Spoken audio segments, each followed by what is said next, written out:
दोस्तों सुजलॉन एनर्जी की बात करें तो स्टॉक ने लोगों को बहुत ज़बरदस्त रिटर्न दिया है पिछले दिनों। लेकिन स्टॉक काफ़ी समय से देखे तो एक तरह से सीमित दायरे में ही ट्रेड कर रहा है। 45 के ऊपर स्टॉक जा नहीं पा रहा है और उससे लोग काफ़ी ज़्यादा परेशान भी हो रहे हैं कि यहाँ पे तेज़ी क्यों नहीं बन रही है। लेकिन आपको ये ध्यान रखना चाहिए कि कोई भी स्टॉक लगातार नहीं दौड़ता है। इसने बहुत कम समय में एक ज़बरदस्त तेज़ी बताई थी जब स्टॉक 7-8 रुपये से लगभग 40 को क्रॉस किया। अब यहाँ पे कुछ समय के लिए यहाँ पे आपको दबाव तो देखने को मिलेगा, लेकिन जल्द यहाँ पे एक शानदार तेजी की संभावना फिर बनेगी।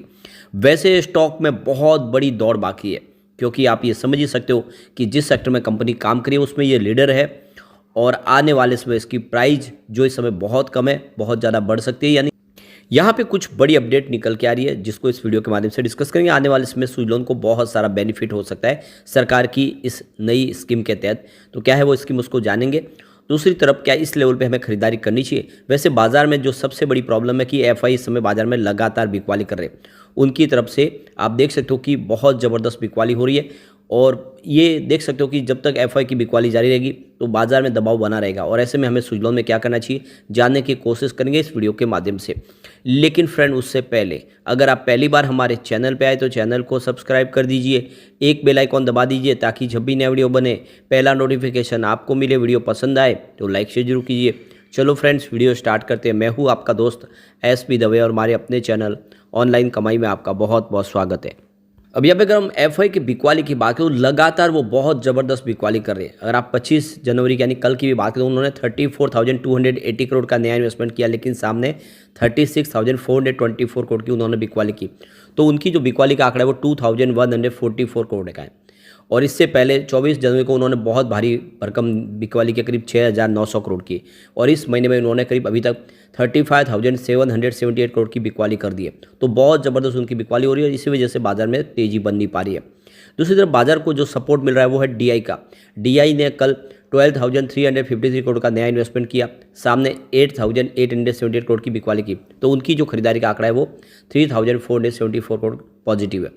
लेकिन जो सबसे बड़ी बात है कि इस महीने में उन्होंने टोटल जो खरीदारी की वो 19,976 करोड़ के आसपास है, जो एफआई की बिकवाली के सामने आधी है। और इसीलिए कह सकते हैं कि अभी तेज़ी बाजार में इतनी जल्दी नहीं बन सकती जब तक एफआई बाजार में फिर से लौट कर ना आए। अब यहाँ पे देखो कि स्टॉक की शुरुआत देख सकते हो कि पॉजिटिव 41.65 पर और 43 का इंट्राडे में हाई भी इसने बनाया, लेकिन जो लो है वो 40.90 का। यानी आपको तेज़ी अच्छी बनती हुई दिखाई देगी, लेकिन गिरावट भी हुई है इंट्राडे में क्योंकि बाजार में भी दबाव काफ़ी देखने को मिला था। अंत में 42.45 के आसपास क्लोजिंग है जहाँ पे 3.03% की तेज़ी देखने को मिली। अब इसकी परफॉर्मेंस पर आप देखें तो स्टॉक काफ़ी समय से दबाव में दिखाई दे रहा है, क्योंकि 19 जनवरी को स्टॉक 41.85 के आसपास था जहाँ पे 2.4% की गिरावट हुई। 20 जनवरी की बात करें 41.80 के आसपास स्टॉक आया जहाँ पे 0.1% की फिर से गिरावट हुई। और 23 जनवरी की बात करें तो क्लोजिंग 41.15 के आसपास था जहाँ पे 1.6% की गिरावट हुई। यानी लगातार गिरावट जारी थी, लेकिन 24 जनवरी को इसमें फिर से एक पॉजिटिव मूवमेंट आना शुरू हुआ जब स्टॉक ने पॉजिटिव क्लोजिंग दिया 41.20 पे, जहाँ पे मात्र 0.1% की मामूली सी तेज़ी थी। और 25 जनवरी को स्टॉक 42.55 के आसपास जहाँ पे 3.3% की तेज़ी बनी। तो बड़ी गिरावट के बाद फिर से एक पॉजिटिव माहौल बनना शुरू हुआ है। अब यहाँ पे देखो कि इस बार जो दिसंबर क्वार्टर में देखें तो एफआई ने ज़बरदस्त स्टेक बढ़ाई है सुजलॉन में। तो इस समय सबसे बड़ी चिंताजनक बात यही है कि एफआई बाजार में बिकवाली करे, कहीं ऐसा ना हो कि उनकी बिकवाली यहाँ पे शुरू हो जाए।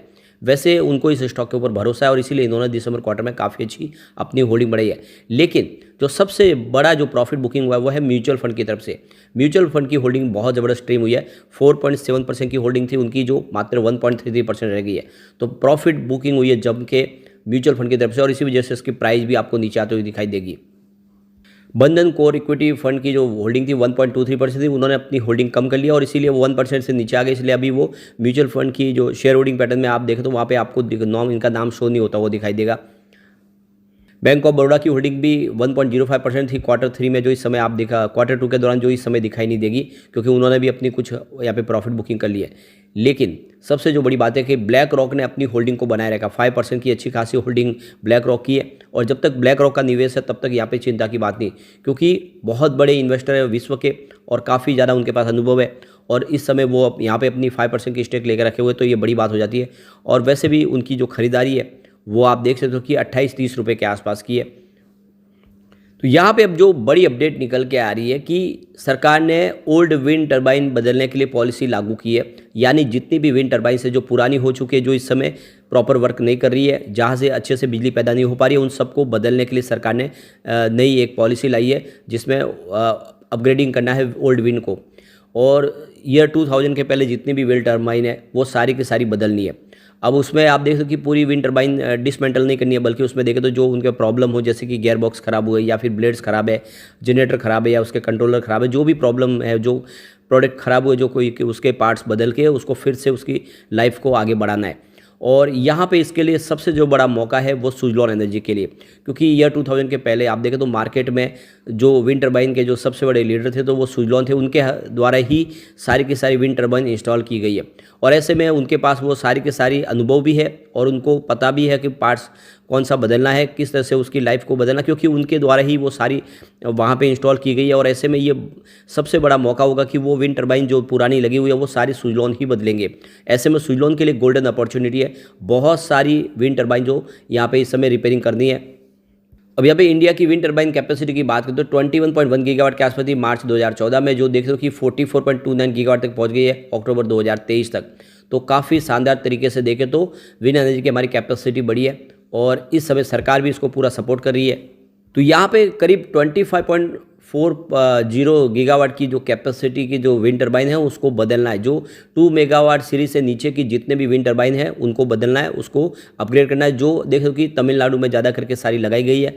तो काफ़ी बड़ी यहाँ पे एक तरह से देखें, ये आप देखें तो एक बहुत बड़ी कैपेसिटी है जिसको बदलना है, उसको रिप्लेस करना है नए पार्ट्स के माध्यम से। तो 2 मेगावाट सीरीज से नीचे की जितने भी विंड टरबाइन है उन सबको बदलना है, क्योंकि वो आउटडेटेड हो चुकी है। और ऐसे में आने वाले समय में आप सुजलॉन इसके लिए मौके का फ़ायदा उठा सकता है। सबसे बड़ी गौर करने वाली बात है कि इसके लिए सरकार की तरफ से REC, PFC और इरेडा जो सरकारी पावर फाइनेंस कंपनियां हैं वो यहाँ पे फाइनेंस प्रोवाइड करने को तैयार है। जो देखें तो 0.25% के तरफ से जो एकदम कम इंटरेस्ट रेट पे इनको फंड प्रोवाइड कर सकते हैं। न्यू विंड पॉलिसी के तहत सरकार बहुत सारा इनको कर्ज देने को बिल्कुल तैयार है कंपनियों को। और आपको ये पता ही होगा कि ऑलरेडी इसके लिए सुजलॉन एनर्जी ने REC लिमिटेड के साथ में बिजनेस टाइप कर लिया है। अब REC लिमिटेड सुजलॉन को फंड प्रोवाइड करेंगे जितनी भी उनके फंड की जरूरत है। तो ऐसे में ये जब पुरानी जो विंड टरबाइन को बदलने के लिए जो इस समय जो फंड की जरूरत होगी वो REC की तरफ से इनको मिल जाएगा। सरकार का पूरा सपोर्ट मिल रहा है। ऐसे में आने वाले समय सुजलॉन कमाल कर सकता है।